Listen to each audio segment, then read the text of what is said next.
विशाल भारद्वाज जी उत्तर प्रदेश आगरा से। राधे राधे महाराज जी, राधे राधे महाराज जी। मेरे पास पैसे बहुत है लेकिन मन विचलित सा लगता है, मन सुखी नहीं है, ऐसा क्यों है? देखिए भैया, एक बात आप ध्यान से सुनिए। सुन रहे हैं ना? ध्यान से सुनिए। पैसे जीवन में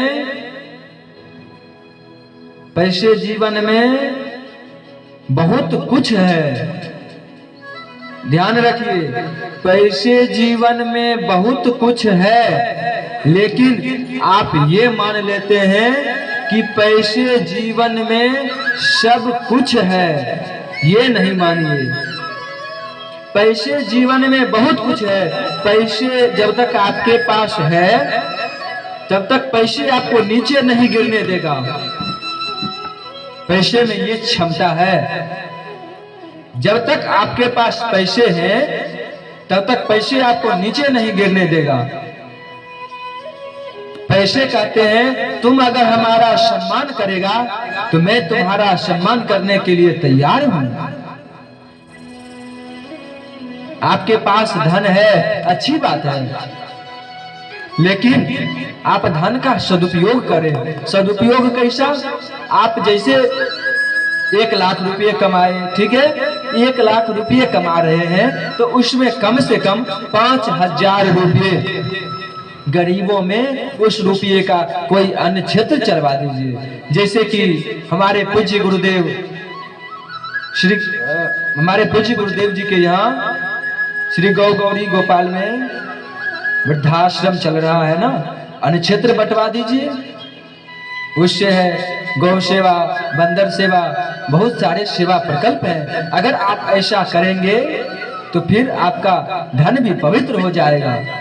तन पवित्र सेवा किए, धन पवित्र किए दान। भाई, इस तन की शुद्धि तब होगी जब हम अपने माता पिता और वृद्ध लोगों की सेवा करेंगे, तब ये तन पवित्र हो जाएगा।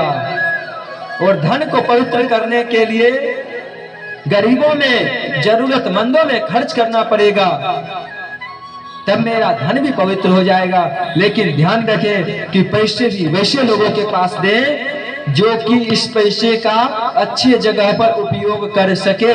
कोई शराबी, जुएरी, वैसे लोगों के पास पैसे भी नहीं देना चाहिए, नहीं तो माँ लक्ष्मी रूठ जाती है। इसलिए अगर आप दान भी दे रहे हैं तो देख लीजिए कि हम जिस व्यक्ति को दान दे रहे हैं वो व्यक्ति इस पैसे को दान में लगा रहा है या सिर्फ वो अपने के लिए ही रख रहा है। अगर वो अपने के लिए रख रहा है तो वो तो अपने पाप का भागी तो है ही, साथ में आप भी तो बन रहे हैं। आपको वैसे व्यक्ति को दान नहीं देना चाहिए। पहले देखिए कि ये व्यक्ति सुयोग्य है, करने वाला है, उसके बाद ही दान दीजिए। इसलिए विचार करें फिर दान दें। और फिर से कह रहा हूं, जीवन में पैसे बहुत कुछ है। जीवन में पैसे बहुत कुछ है, लेकिन पैसा ही सब कुछ नहीं है।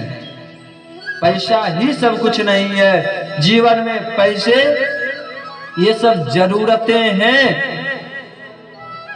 घर में पति पत्नी बच्चे ये सब परिवार की जरूरतें हैं। इसलिए जरूरत की पूर्ति करें, ना कि इसलिए ध्यान दीजिएगा, पैसे भी भिखारी को भी दे रहे हैं तो वो गजेरी ना हो, इसके लिए कोई खाने पीने का सामान ले जा करके इसको दे दीजिए तो वो खा भी लेगा, तो उससे आपको ज्यादा धर्म हो जाएगा। और देखिए, अगर अच्छे हैं तो फिर उसे पैसे भी दे दीजिए। और आपके पास पैसा है, आप सुखी नहीं हैं, क्यों? कोई तन दुखी, कोई मन दुखी, कोई धन बिन रहत उदास। थोड़े थोड़े सब दुखी, सुखी राम का दास। भाई कोई शरीर से दुखी है, किसी के पास पैसे बहुत है, कोई बीमारी से ग्रसित है, रोग से ग्रसित है, कोई मन का बीमार है, बेचारे दिन भर सोचते रहता है, क्या सोचता है उसे भी नहीं पता। दिन भर सोचते रहता है और क्या सोचता है उसे भी नहीं पता, बस सोचे जा रहा है, सोचे जा रहा है, क्या सोचता है उसे भी नहीं पता। कोई तन का बीमार है, कोई मन का बीमार है, तो कोई धन का बीमार है, किसी के पास धन की ही कमी है, बोलेगा महाराज जी पैसे नहीं है मेरे पास, हम तो गरीब है। भाई काहे को गरीब हो, आपके पास करोड़ों की संपत्ति है, आपका जो शरीर है इसमें आपके पास 2 आंख है, आप 1 आंख बेच दो, भाई आप गरीब हो। आपके अंदर 2 किडनी है, सब चीज तो भगवान दिए है ना। जो अमीर है उसके पास भी यही चीज है, जो गरीब है उसके पास भी यही चीज है, तो भाई काहे को गरीब हो, कर्म करो। स्वप्न देखते हो बड़े बनने का, तो फिर मेहनत भी तो करना पड़ेगा ना। मेहनत करो, उसके बाद फिर मंजिल की प्राप्ति होगी।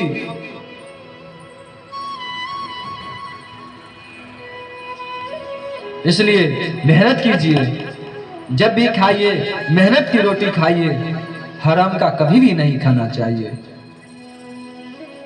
इसलिए इस संसार में सब लोग दुखी हैं, और सुखी कौन है? सुखी राम का दास, जो भगवान की पूजा अर्चना, जो अपना, मैं ये नहीं कहता हूं कि आप सिर्फ भगवान का ही पूजन अर्चन करें, नहीं, आप अपना काम बराबर कीजिए, आप अपना सभी काम कीजिए और साथ में भगवान को लेकर के चलिए। तो भाई क्या दिक्कत है, क्या परेशानी है?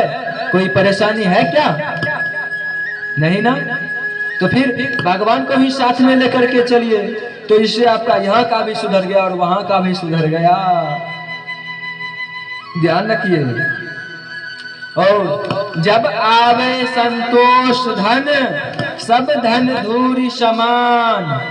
जब आपके अंदर संतोष आ जाएगा तब समझ लेना मेरी माँ कि आपको सुख मिल गया। इसलिए आपके अंदर संतोष होना भी सबसे महत्वपूर्ण है। जब आवे संतोष धन, सब धन धूरी समान। इसलिए भगवान से संतुष्टि मांगिए कि हे प्रभु, हमें जो भी मिला है उसका भी हमें धन्यवाद देना चाहिए, शिकायतें नहीं। भगवान से कभी भी शिकायत नहीं करना चाहिए कि हे प्रभु हमें ये मिला वो नहीं मिला। इसलिए भगवान को धन्यवाद देना चाहिए कि प्रभु हमने तो इस लायक ही नहीं था, प्रभु हम बड़भागी हैं जो आप हमें इस लायक समझा। इसलिए प्रभु को धन्यवाद दीजिए। क्या? ओ वंशी वाले तेरा शुक्रिया, ओ मुरली वाले तेरा शुक्रिया, तूने जीवन में सब कुछ दिया। वंशी वाले तेरा शुक्रिया, मुरली वाले तेरा शुक्रिया, तूने जीवन में सब कुछ दिया। शुक्रिया शुक्रिया शुक्रिया, मुरली वाले तेरा शुक्रिया, तूने जीवन में सब कुछ दिया। इसलिए भगवान को धन्यवाद दीजिए कि हे प्रभु हम इस लायक ही नहीं थे, आपका बहुत बहुत धन्यवाद जो प्रभु हमें इस लायक समझा। ठीक है, इसलिए भगवान को धन्यवाद दीजिए, शिकायतें नहीं। ठीक है।